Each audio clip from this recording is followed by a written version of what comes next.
anyway, let's get on to politics locally to home. We've got Pete there. I'm going to bring him in shortly. We're going to talk about Rochdale. Pete, how are you? Hello, David. Good to see you. Greetings from Rochdale. Good, man. Now, We're doing Pete, well where here. are you from then? I'm detecting an accent there. I'm originally from East Belfast, yep. East Belfast. So what foot do you kick with, Pete? What foot do you kick with? I kick with my right foot when I'm playing football. But right. I'm from the typical community you'll find in East Belfast, of course. What's that, sorry?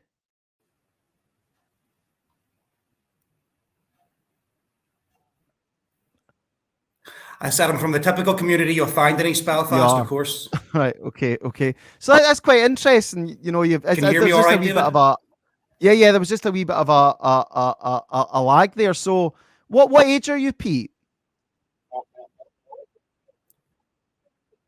I am 38, coming 39 this November. 30. And when did you come over to the mainland, so to speak?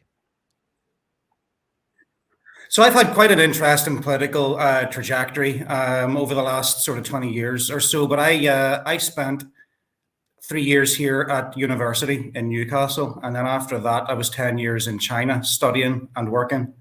I came back out of China in 2019, and then I was down in Bristol for a while, and I've been in Birmingham, based in Birmingham for about 1.5 years now. Brilliant. And so politically, what's been your sort of trajectory over the years then?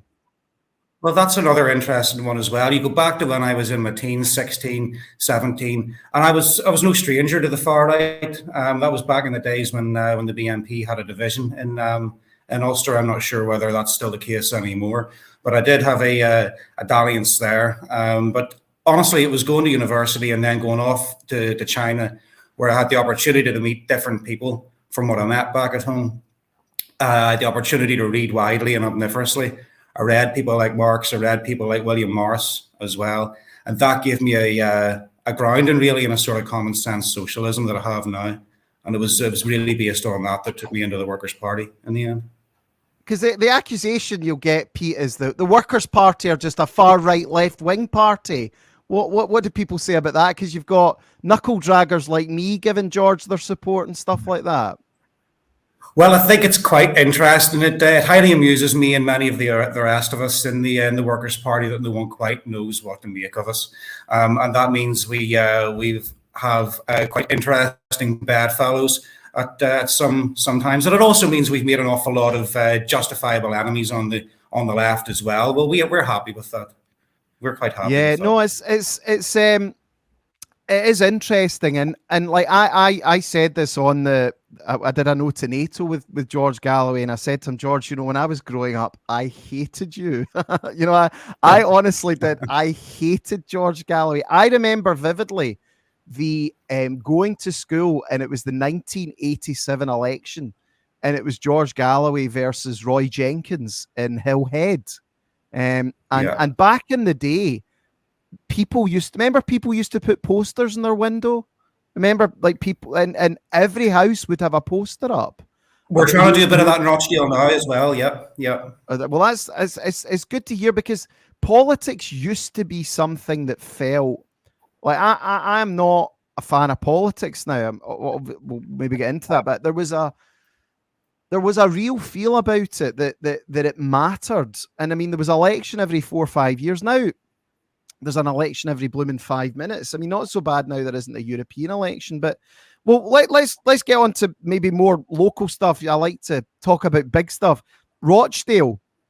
Now, what is going on there, Pete? Because it's been quite an up and down election, I think it's fair to say, because the Labour candidate started speaking some sense, and before you knew it, he was bitten by Keir Starmer. So how tell us about, first of all, what work you're doing on the ground. That's an indication of where the Labour Party are at, you know, in general, really. We arrived here just as soon as the by-election was called. There's a group of 3 sort of core team members who are here full time. One of which is myself, and we're taking charge of organising teams of volunteers, dozens upon dozens of volunteers who come and go each day to take leaflets out to canvass and knock on doors, or simply to man the headquarters that we have here in Rochdale. So that's really what the campaign looks like at the minute, alongside various events that are organised by the local community, organised by George and that. So there's plenty of going on. It's a pretty lively campaign on our part, but that's obviously because we are still supporting our candidate in comparison to what the Labour Party have done. But you said it's been an up and down campaign, and it really has. It's been a very interesting by-election. By-elections are very often quite interesting, but this in particular is kind of unprecedented, I think. Now, Pete, there are a lot of people who maybe would watch UNN or people that would be sympathetic to George Galloway. They see him as being someone that is called it right on issues like Iraq. He's called it right on Afghanistan. He's calling it right on Gaza. But the kind of problem people have is people are worried about mass migration. They're worried about multiculturalism. And then they see George Galloway, and he's surrounded by a sea of people, who are Pakistanis, Bangladeshis. Can you understand how some people, for them, it's just a step too far? They're seeing. Yeah, well, because this is the accusation that I see he's facing from a lot of people, and I'm not just saying this. It's one I disagree with, but the accusation is, well, Galloway's just in there, and he's pandering to the Muslim vote. How would you answer that? Well, I can understand that that's what the optics, or how the optics might be being presented through the mainstream media, but actually the picture on the ground is quite different. There is obviously a massive coalescing amongst the Muslim community around George here in Rochdale over the issue of Gaza. That's not to be doubted. But on the other side of the campaign, the Workers' Party is a diverse team with plenty of white faces on it, including my own. And we're a multifaceted party that is not just about the Palestinian question. And this is what we're taking to people on the ground in Rochdale as well. All communities in Rochdale, Muslim, white, or otherwise, there are issues that Rochdale faces that are somewhat unique. But then at the same time, Rochdale as a town is facing the same sort of issues that every town in Britain is facing. Deindustrialization. There's nothing for the kids to do. They're feral and running around the streets causing havoc, So that is something that everyone can empathise with. And then on top of that, there's the problems that the football team are facing. My home team back in Belfast is Glentoran, and they went through their own financial issues. Well, Rochdale AFC are a fan-owned team now by necessity after they bought it out. Last year. Yeah, I think the kind of financial footing. So there's all this stuff going on at the same time, dude. The kind of risk, I'm not saying it's a risk, but like people here ourselves, we look at the bigger picture. The reality is the vast majority of people are just out there living their lives. They really just aren't interested in politics, and they don't see the bigger picture. But when I want to see the Conservative Party destroyed. I also want to see the Labour Party completely destroyed.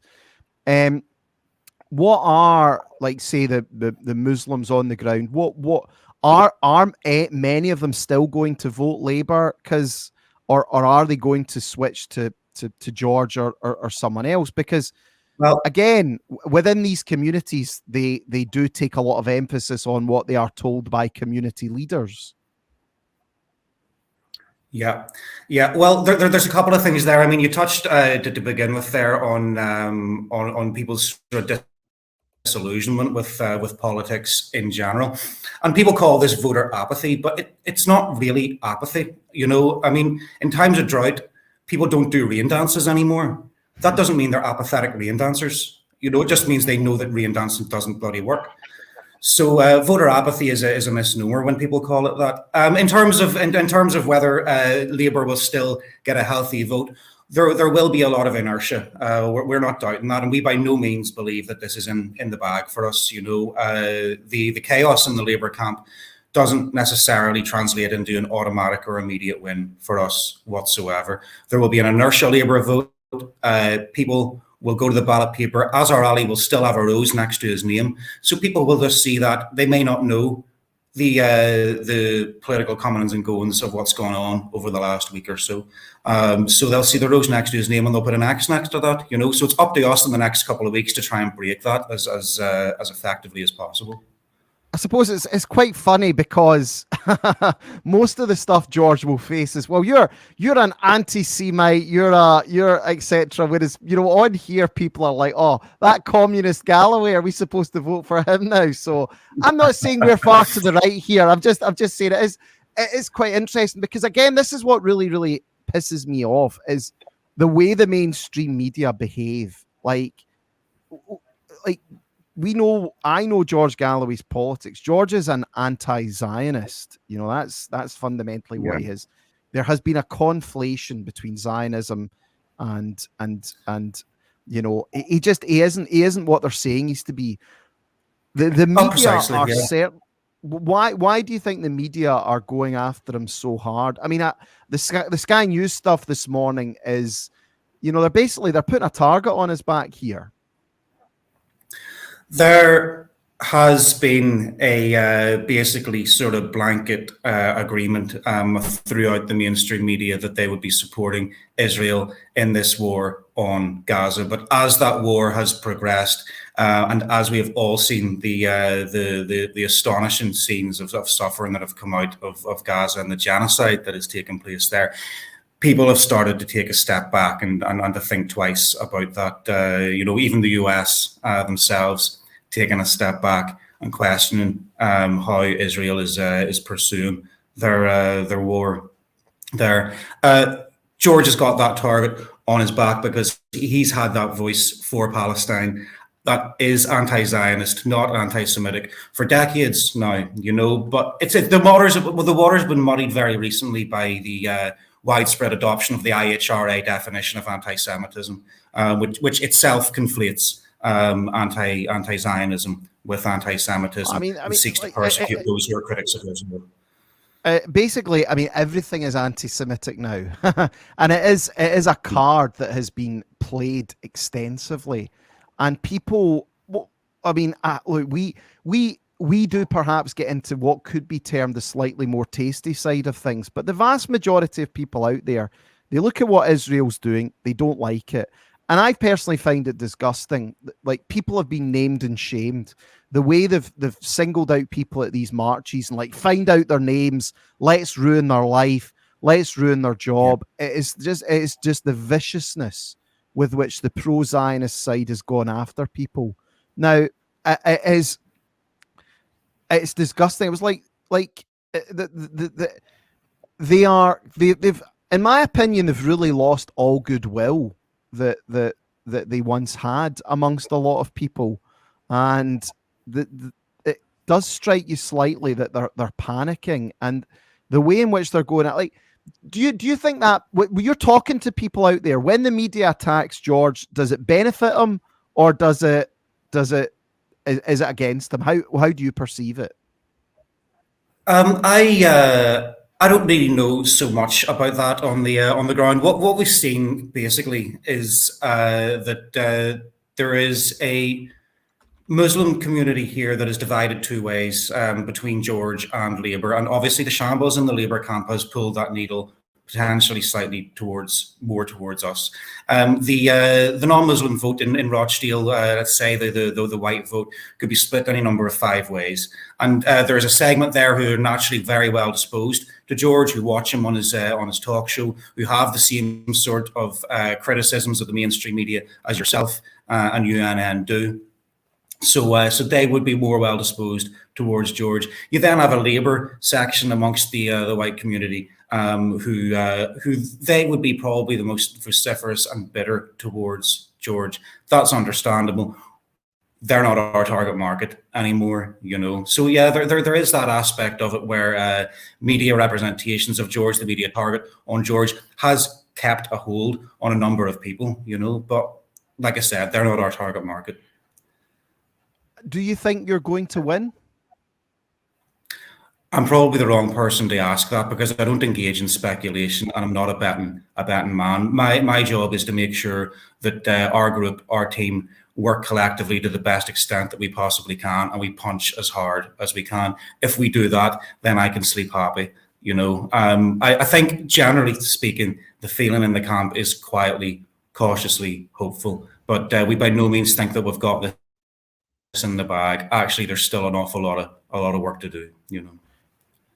Pete, does the Workers' Party have an intention to really grow on this and fight more seats across the country if there is a general election? Because, as I say, it does appear that I am very worried about Starmer. I'm very worried about Labour winning a huge majority, because that they would see that as a blessing to Blairism again. And Blairism is people got annoyed at me last night, but I made this point. I'm not a big fan of Jeremy Corbyn. I don't like a lot of Jeremy Corbyn stuff. But if Jeremy Corbyn was Prime Minister, there would be some good things. Jeremy Corbyn wouldn't be as in hoc to big business. He certainly wouldn't tolerate Zionist influence. And we would get free internet. Whereas with Starmer, I can't think of one single thing that would be good. Everything about Keir Starmer is a disaster for this country. Therefore, I think everything has to be done to stop Starmer getting I think Labour will win the next election, but everything has to be done to stop Starmer winning a big majority. Yeah. I mean, if we have Starmer in Downing Street and if we have Biden, for example, in the White House, we have an enormous battle on our hands. We really do. And Corbyn. Many of us in the Workers' Party were sympathetic to the Corbyn project, but personally, I would compare Jeremy Corbyn to George Galloway, and the main difference is the existence of a backbone. And that is what we in the Workers' Party have coalesced around. We do have plans for the general election. In terms of a party building project, that is personally my number one goal for the Workers' Party. No matter what happens in Rochdale, we will leave behind a Greater Manchester branch that is stronger, that is better populated, and that is better organised as well. And that then goes for the rest. One thing I have noticed about the Workers' Party is there are a lot of young people involved in it, and a lot of and I, as I said, open-minded people. I like yourself, Lauren, Chris, many of the others as well. And it does appear that anyone that thinks have left the Labour Party is not a place for people who want to have an open and frank discussion about politics. And Pete, quite a few people are asking this. The Workers' Party does have a strong policy on immigration, because that really is the number one issue for most people. As much as they pretend it is, it isn't. It is. Can you lay out what the Workers' Party policy is on immigration, please? Yeah, we certainly don't believe in uncontrolled immigration in the Workers' Party. We don't believe that any national economy that is set up to rely on cheap imported labour is a sustainable one. We believe that one of the chief sources or the chief causes of mass immigration in the world is the ongoing and perpetual imperialist wars that we are very often at the forefront of. So were those to end, then we would see a dramatic change in this global dynamic of mass migration that does cause untold suffering to the communities of migrants themselves who have to leave their homeland, and also the working class communities who bear the brunt of that mass migration here in Britain as well. So it's basically I've often said this, the argument against mass immigration used to be a left-wing argument, because mass migration was a tool of the capitalist classes. Keir Hardie organised strikes as a result of cheap Lithuanian miners being brought over to mine. I mean, it is fundamentally about undercutting wages. And what mass immigration does China see? What mass immigration does Cuba see? What mass immigration does North Korea see? They all have socialists and socialism. It cannot be built upon mass migration. Why do you think the left in general has adopted the issue of mass immigration? That is like they love it. You know, they think it's amazing. Why do you think that is? Because as I say, if you speak to your average working class person up and down this country, poll after poll has shown the vast majority of people are completely against, well, they're completely against illegal immigration, and they're against overall levels of migration, because regardless of race, multicultural aspects of it, everyone knows it's completely unsustainable. You know, there's talk of another 6 to 10 million people coming in the next 6 years. It's completely insane. There isn't the houses, the roads, the infrastructure for it. I think the main issue, as far as I can see anyway, the main issue is that the main centre left party, that is the Labour Party, and its counterpart in the United States as well, becomes absolutely dependent upon the immigrant vote, and then there's therefore absolutely no temptation for them to change that policy whatsoever. What is unsustainable for the country is actually the only way that they have come to sustain themselves. Yeah, I mean, it's just, in my opinion, it is total insanity just across the board. And the thing is, it doesn't work. Like, the only thing that it does do is keep house prices going up, and it keeps bringing in a cheap supply of labor for people. And the other thing I think people need to know about the Workers' Party is, you guys do kind of speak out against some of the sort of, in a simplistic way, the woke madness that exists as well. Okay. Like why do you guys speak out against that? Well, we totally abhor it, really, and you'll not find any internal culture of wokeness within the party. We have we enjoy a lot of fun, banter, and serious debate within the party. I think just to touch on the tail end of the last point you were making as well, is that all of these issues go alongside one another too. Is that with ongoing uncontrolled and mass immigration, as well as an absolute dearth of social housing, death to our public services as well, you drive deep divisions and deeper divisions within communities. I mean, I obviously come, as you know, from a divided community, but I hadn't seen division like I've seen here in the north of England, whether that was in Batley or whether it's here in Rochdale. Really, it has impressed me, and not in a good way. But yeah, and I'm not using him as a voice of, you know. Well, I'm just going to quote what he said. Johnny Adair, of course, he said that he sees an Ulsterisation of Britain, where you do have these separate communities. So you've kind of witnessed that over the last. I think that's quite perceptive of the Mad Dog. Yeah, I think it is. That's sort of seen up north anyway. But yeah.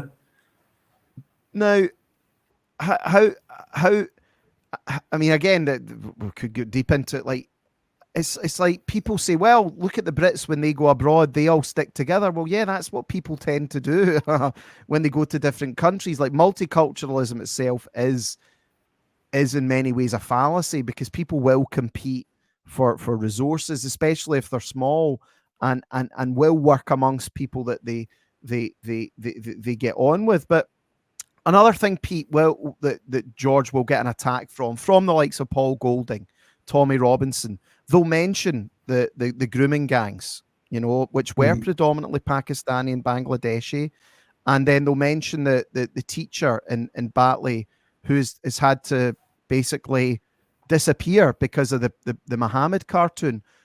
What would you say about those issues? Well, we'll divide those issues and take them on one by one. First of all, the teacher, we in the Workers' Party, connected to what we were just going to get on to on the sort of woke agenda, is that we believe in the absolute free speech. That there can be no tolerance for people being silenced over that. Of course, you know, we wouldn't be they wouldn't be sending representatives here to speak to you, David, whether it's Lauren or myself, if we didn't firmly believe in an internal culture of an external culture as well of free speech.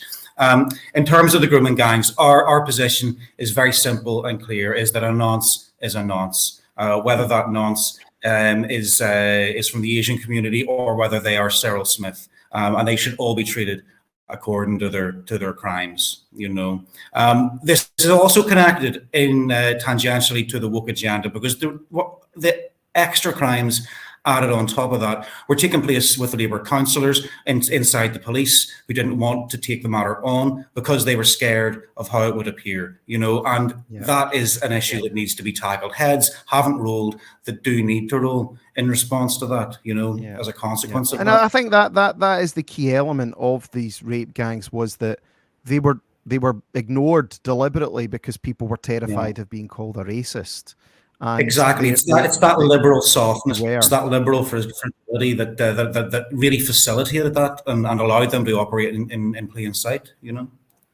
Yes, but and again, it's from my take on the Workers' Party and what you guys do. There is, and I know this is a cliche to say, it is basic common sense stuff, but I think what it shows is how extreme the Labour Party has become, and this is the thing that people don't maybe get about Labour, is that on the one hand, they will be so extreme on these ultra, and I hate using these terms, but just to simplify it, leftist issues, like Keir Starmer, a woman is a woman, blah, blah, blah, on mass migration, on all the BLM, etc., etc. Yet at the very same time, they will support the genocide and massacre in Gaza.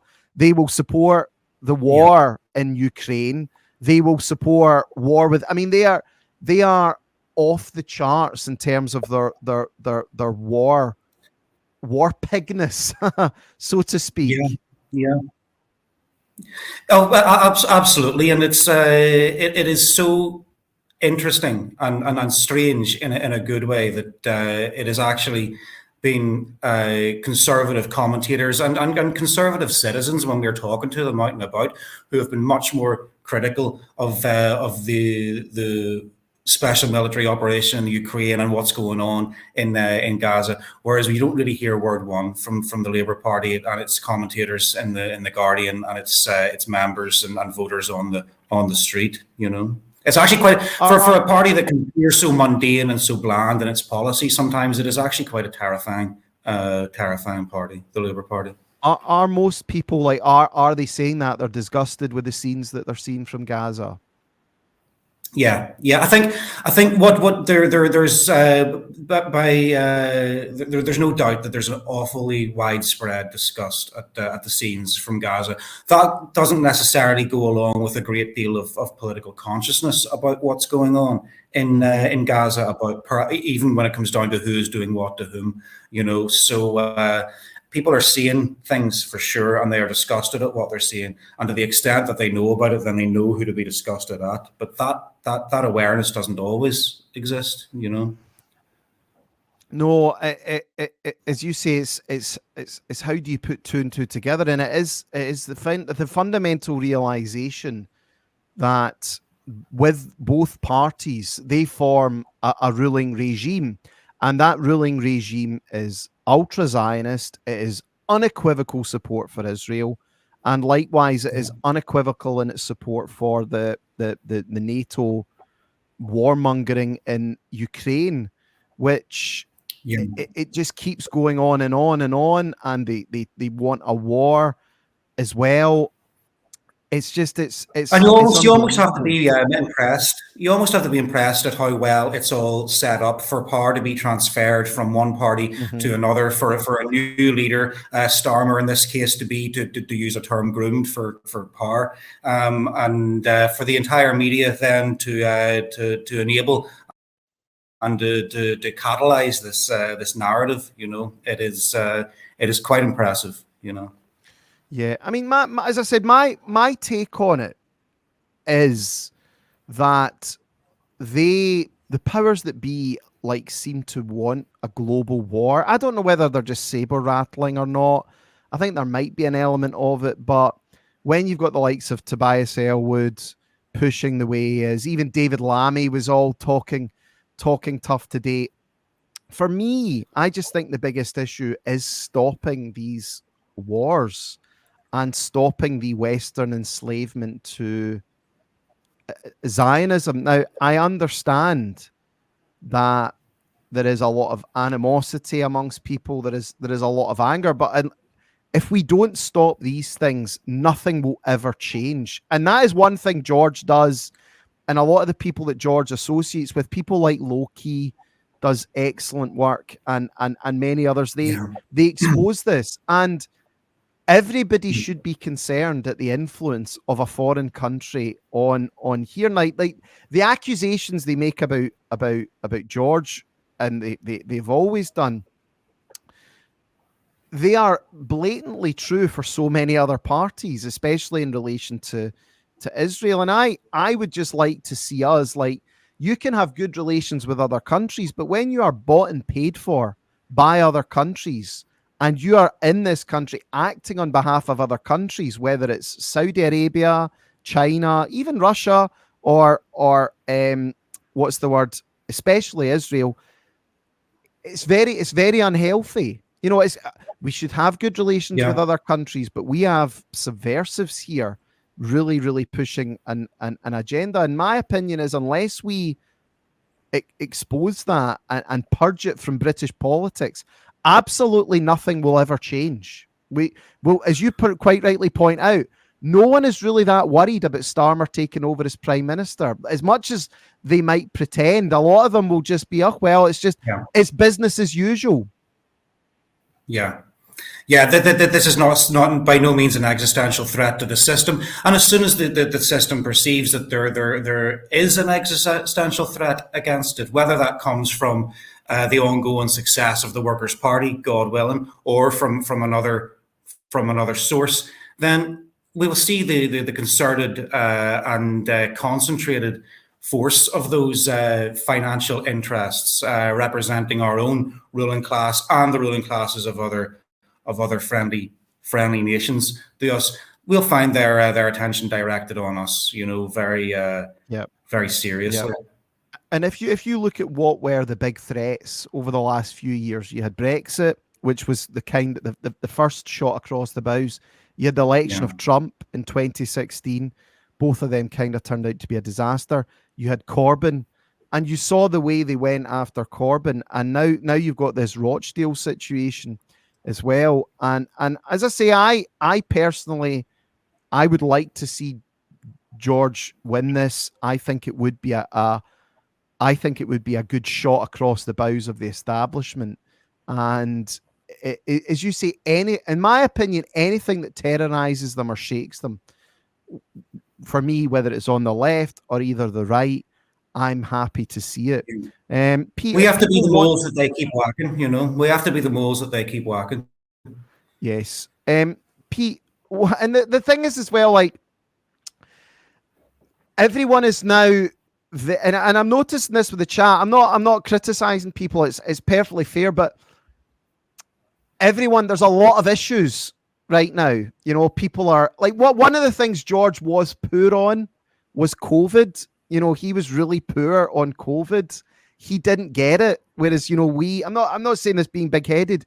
We kind of got it quite early on, whereas he was real. Whereas I think he's learned now, which is good. But a lot of people will still criticize him for that and criticize him for his stance on COVID at the time. I think it's perfectly valid for people to have whatever criticisms they want. Obviously, George has had his own personal trajectory with regards to COVID. The party because the party was only set up in 2019, so we had to deal with COVID right off the bat. So very many of us within the party have our own personal trajectories, and we managed, I think, quite impressively throughout COVID to maintain a broad range of thoughts on COVID. Some very much like yourselves, obviously, our comrade Lauren's perspectives on COVID, but we had entirely inverse beliefs on COVID as well amongst some members, So it was part of a challenge for a fledgling party to keep that show on the road, because those that diversity of opinion only reflected the diversity of opinion that existed in the British working class as well, which was to one in some ways challenging and questioning the narrative on COVID, in other ways was misled by the narrative on COVID. So of course that was only reflected by the membership of the party as well, Pete, on a personal note, what's your take then on the future of Northern Ireland in the UK? Because George, of course, is a United Irelander. What would your take on that be now? Yeah, well, I think sooner or later the writing is on the wall. I still don't think sooner. I still think later. But I do think that the unionist and loyalist community would do well to consider what place it will have and what role it can play in the creation of a new Ireland. That would look very different from the sort of reactionary Catholic nightmare that De Valera presided over for decades. That could be. I would see, looking back on it, I would have been quite happy in the reactionary Catholic nightmare, if I'm being honest, Pete. Because look at what the Republic of Ireland. I mean, it's interesting because it's changed so much, but not for the better. I totally agree with that.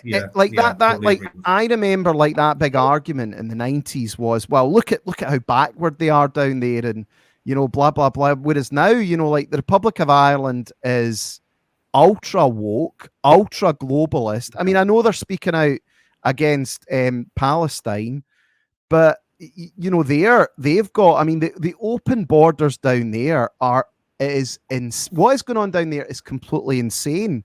And then you've got, and I think one of the big things as well is if they're allowed to, if Sinn Féin seek American blessing for a border pool in return for dropping neutrality and joining NATO, then what will the entire war of independence have been fought for? That's a nonsense, really. Yeah, I mean, I think you're probably right in your assessment. They'll just keep kind of kicking it down the road in Northern Ireland because it was funny. I was talking to a friend of mine who's a big Rangers fan today, and I was like, I mean, the Troubles ended 27 years ago. I know that's still in a lot of people's bodies and hearts. It was I obviously never lived through it, and it does mean a lot, but it was... 2024 world looks very different from 1997 Good Friday world, and the island of Ireland has changed massively. And I don't know if we'll manage to get him on tonight. One of our good friends is going to come on because people are looking at Ireland. I mean, look at the Republic of Ireland. Look at the cost of living in Dublin. Look at just the way people are thrown on the scrap heap. And this is the other thing as well is that just white working class people have been labelled far right, basically domestic terrorists. It's like, here's an interesting thing, Pete, and I won't keep you much longer. I've enjoyed talking to you. Why? Not at all. It's been a great pleasure, David. So many socialists or people, once they get a wee bit of money behind them and they get maybe a nice flat somewhere and that sort of metropolitan lifestyle, they sneer at everyday working class people. Like they hate them. I mean, you can it's dripping out of them how much they despise people. Why do you think that happens? Well, I think you answered your question there in the sense that it's money. Money divorces people from and the more they get of it, the more divorced they become from the realities of life. And these people who would call themselves socialists wouldn't know what to do with the working class and won't know what to do with the working class when it comes for them with pitchforks. I know. I mean, it's like RTE. I mean, they're horrible. I mean, they hate these people so much, and all these people are saying is, look, we're seeing Ireland transform beyond our recognition. Like, we're seeing Ukrainians get put in free houses while we don't get a house. And if you dare mention, I mean, that's the other thing that's really changed is once upon a time, politicians, the media would have actually listened to people's concerns. Now it's, well, you're just a racist.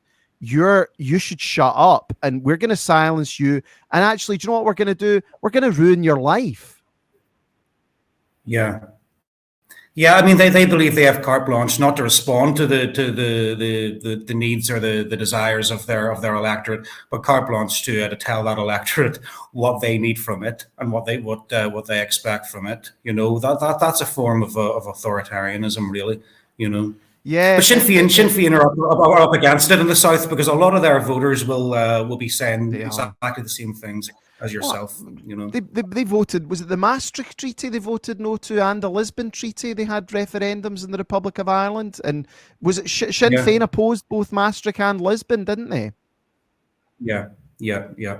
They did. I just think now, what for me, post 2020, we live in this completely new political paradigm. Everything's changed. And right now, as I see it, the biggest issue is these ongoing wars, and we need to stop them, and it's as simple as that. Pete, are you on social media yourself, or where's the best place to keep up with you guys, or if people want to get involved or support you, where can they do that? The best place is to check our Twitter. That is Workers Party GB at Workers Party GB. Check on our website workerspartybritain.org, and we're on Facebook and Telegram as well. Get us on Telegram. That's we've got a good channel going there. It's funny. Pete, listen, it's been very it's been very interesting, and the UNN audience is not a forgiving audience. Let's just put it that way. We have people with a long memory. A lot of people getting stick for Galloway's support for the ANC back. I mean, that just shows you.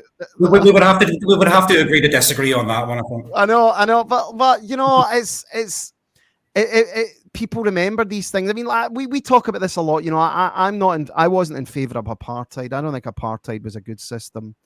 But again, nobody seems to bother about South Africa now. It's a grim place, and you know, as I say, there's a lot I like about you guys. I know you're all good people. There are things we disagree with, and we don't share views. That's just it. And I think fundamentally, what we do have to get back to is an honest, upfront debate. And just to remind people as well, in the 80s and 90s, the left used to be the ones that went on about free speech because they were under the thumb of censorship. Their views weren't allowed to be spoken about. You had the sort of Mary Whitehouses of the world, whereas it's so many people still live in those. The world's changed so much and so rapidly, and you know, we need to, in my opinion, look at it today and on an issue by issue basis. And as I say, George was very good on Brexit. George has spoken out about the Labour Party. George has been against all the wars, and for me, I think a victory for George in Rochdale would be a slap in the face of the establishment, and I enjoy seeing them getting their faces slapped. Great. Well, from your mouth to God's ear. Pete, listen, thank you so much for coming on the show, and keep up the good work, and please keep in touch. And I thank you for giving up your time tonight. Okay, sir. 100%. Will do. Thank you, David. Thank you very much. Good night. Bye-bye. Let's get some peas in the chat for Pete, please. I hope you find that interesting. And I do thank Pete for coming on the show. And as I say, I've only ever received courtesy and kind words from the people at the Workers' Party, and I do think that is important as well, and that we keep good relations. I hope you enjoyed that, and as I say, I know you are a tough bunch. Rabbi Burns says Galloway is a con man. It's all about the dosh. I don't know. I don't think that. I don't know.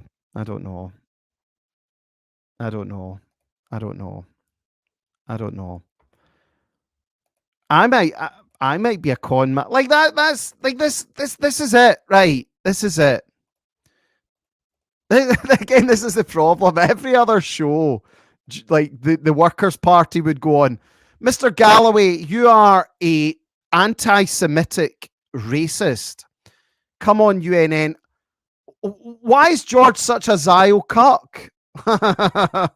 Why does George not talk about international Jewry? He's such a wimp. Like, Come on. I mean, sometimes you just can't win, can you? With you lot.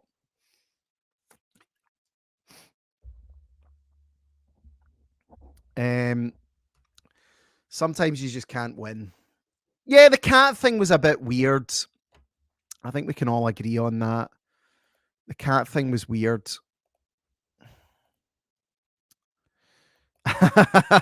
People are just being deliberately controversial now over on Rumble. you lot are just hard work. Paul Golding hates him as well, and I hate Paul Golding now. I find the whole for me the whole right-wing pro-Zio thing is even worse than anything else. Guys, as ever, if you are entertained, if you are enjoying the show, please support UNN in whatever way, shape, or form that you can, preferably with a cash donation. Cash donations are always greatly appreciated. You can send lemons on DLive, or you can send them over here. Yeah, Truth Reporter's right. Galloway called out Blair when no one else would. He did, and he got chucked out the Labour Party. So it is what it is. And I do think that fundamentally, though, at UNN, we can have the best argument over things. And what is going on? I like it when Galloway calls people gutter snipes. Yeah, look, the Workers' Party is going to get outlawed come the revolution. There's only going to be one leader come the revolution. Let's be honest about it. There's not. Do you think I am going to allow political parties? What is this? What is this? A democracy? Come the revolution? But we like them, though. I'm sure they'll all fall into line pretty soon and pledge allegiance to the emperor, like should be done. If Galloway was a true grifter, he would have shut up and carried on in Labour. Instead, he went into the wilderness. No, that is true. Truth Reporter. Lovely girl, the emperor is the representative of God on earth. Also true as well. We have a very, very sharp audience in the UNN family. People get it. People get what is going on.